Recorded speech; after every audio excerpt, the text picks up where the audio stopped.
নাসিম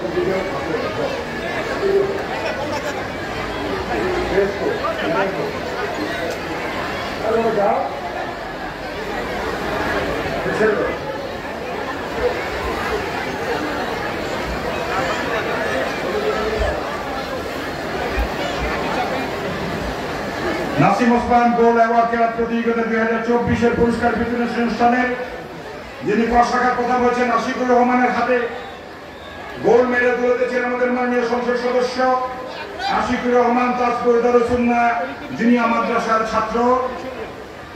দ্বিতীয় পুরস্কার মোহাম্মদ রেজাউল নবীগঞ্জ ইসলামী আলী মাদ্রাসার হেফজ শাখার ছাত্র। তৃতীয় পুরস্কার মোহাম্মদ ইসলামিয়া মাদ্রাসা।